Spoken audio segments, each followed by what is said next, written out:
Chapitre 30e. Conclusion. Candide, dans le fond de son cœur, n'avait aucune envie d'épouser Cunégonde.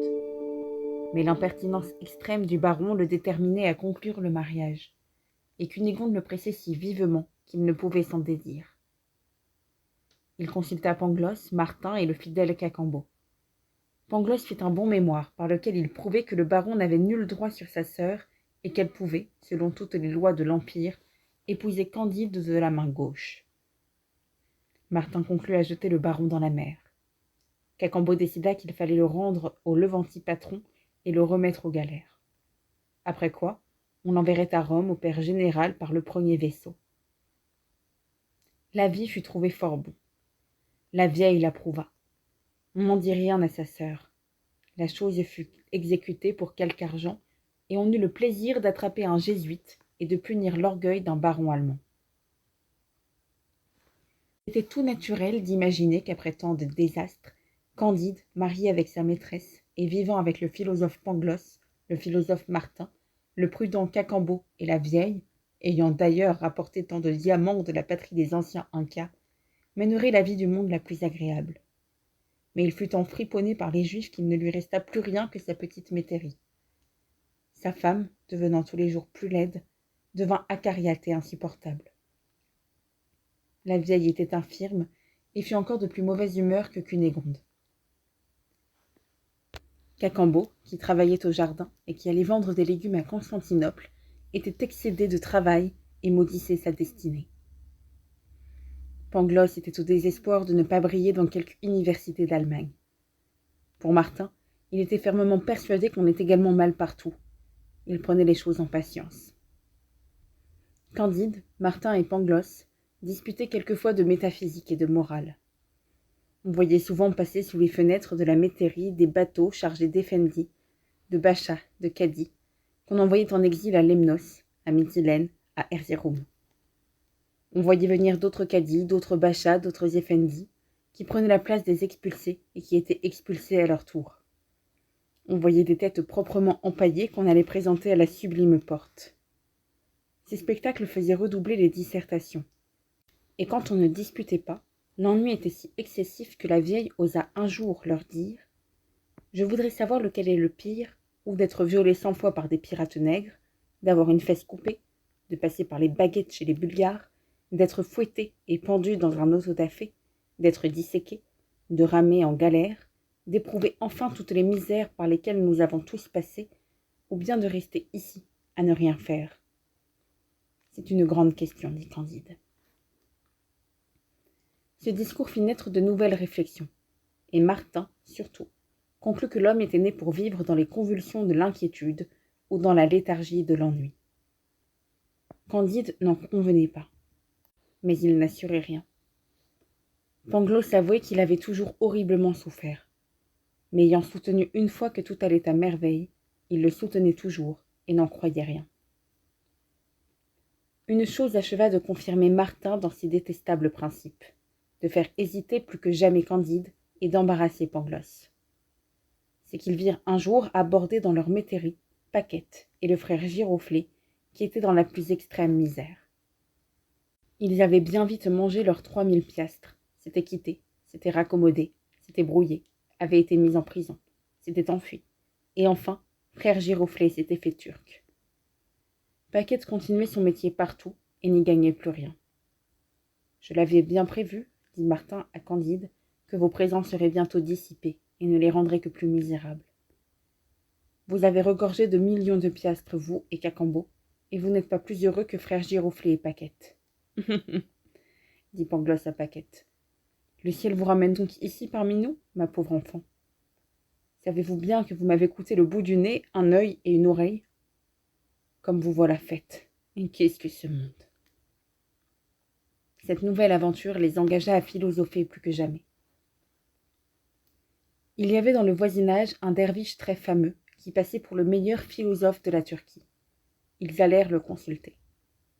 Pangloss porta la parole et lui dit « Maître, nous venons vous prier de nous dire pourquoi un aussi étrange animal que l'homme a été formé. » « De quoi te mêles-tu » dit le derviche.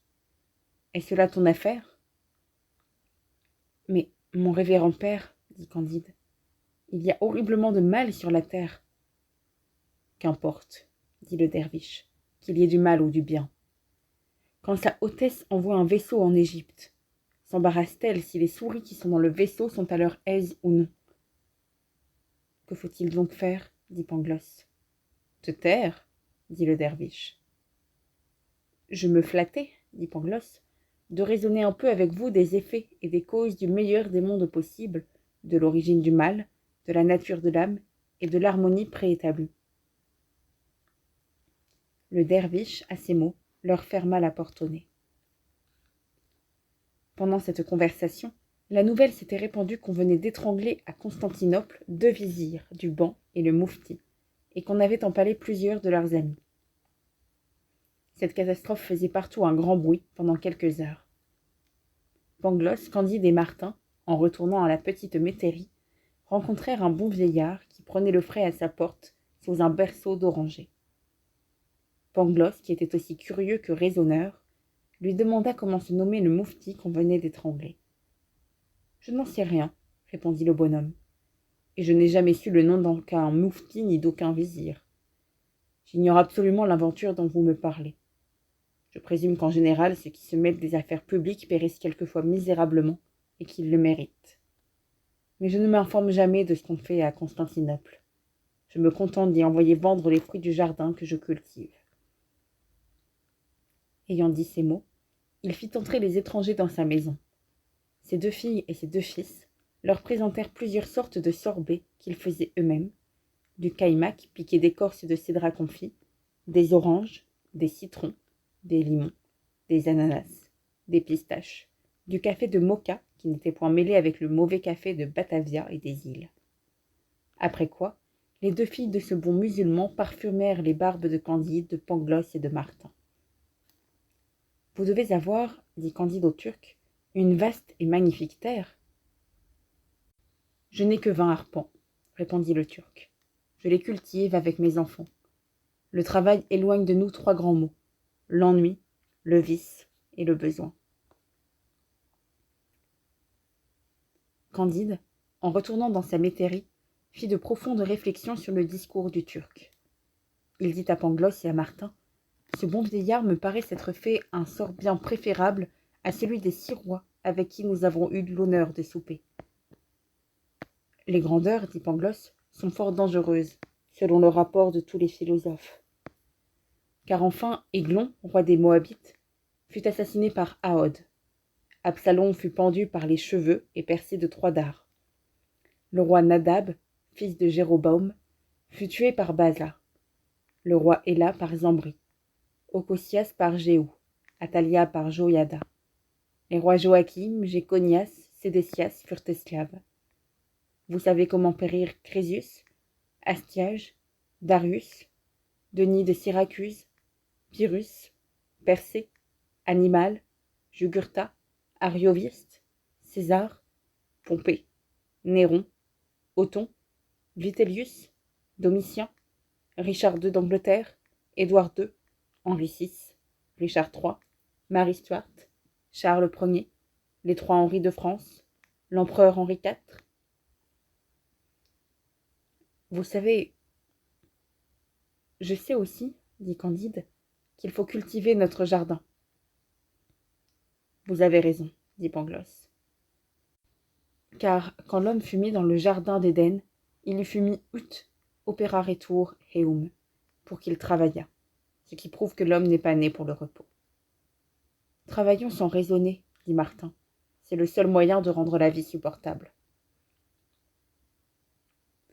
Toute la petite société entra dans ce louable dessein. Chacun se mit à exercer ses talents. La petite terre rapporta beaucoup. Cunégonde était à la vérité bien laide, mais elle devint une excellente pâtissière. Paquette broda, la vieille eut soin du linge. Il n'y eut pas jusqu'à frère Giroflée qui ne rendit service. Il fut un très bon menuisier, et même devint honnête homme. Et Pangloss disait quelquefois à Candide: « Tous les événements sont enchaînés dans le meilleur des mondes possibles. Car enfin, si vous n'aviez pas été chassé d'un beau château à grands coups de pied dans le derrière pour l'amour de mademoiselle Cunégonde, si vous n'aviez pas été mis à l'Inquisition, Si vous n'aviez pas couru l'Amérique à pied, si vous n'aviez pas donné un bon coup d'épée au baron, si vous n'aviez pas perdu tous vos moutons du bon pays d'Eldorado, vous ne mangeriez pas ici des cédrats confits et des pistaches. Cela est bien dit, répondit Candide.